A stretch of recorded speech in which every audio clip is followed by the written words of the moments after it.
Halo semua, Tabea. Video ini berbeda dengan video sebelumnya seperti Basudara dong lihat.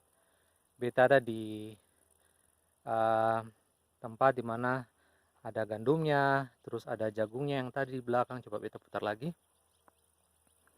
Ada jagung banyak. Di sini beta mau bahas tentang cara membuat uh, file pakai perintah cat ya.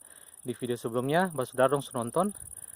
Cara bikinnya, ketong tinggal kasih perintah cat, terus spasi, tanda lebih besar, spasi diikuti dengan nama file ya, lalu enter. Terus saudara bisa ketik sesuatu, bisa ketik teks biasa atau bisa kasih masuk script di dalam.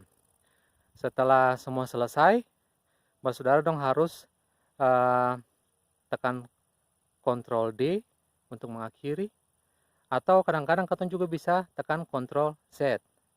Nah, yang beta mau jelaskan di sini, kalau misalkan saudara dong tekan Ctrl Z untuk mengakhiri, nanti bermasalah kalau saudara dong bikin script.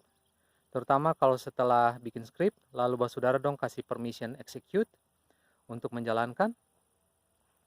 Lalu saudara kasih perintah titik garis miring nama script ya. Itu pasti akan jadi. Nah, alasannya kenapa? Karena kalau Ctrl Z itu sebenarnya dia yang mengakhiri proses yang tadi saudara bikin untuk buat script tersebut.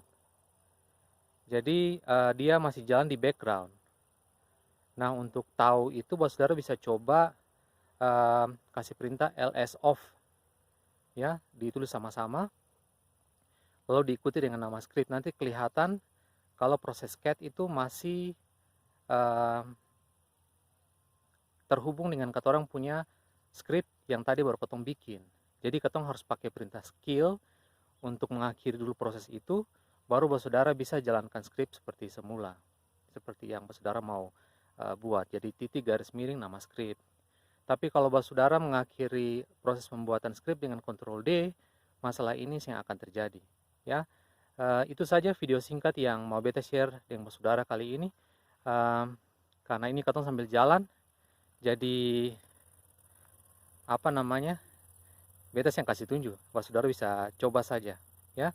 Mudah-mudahan berhasil dengan percobaan yang saudara dong bikin. Oke, dan kalian nonton, sampai baku dapat di video-video berikutnya. Amato.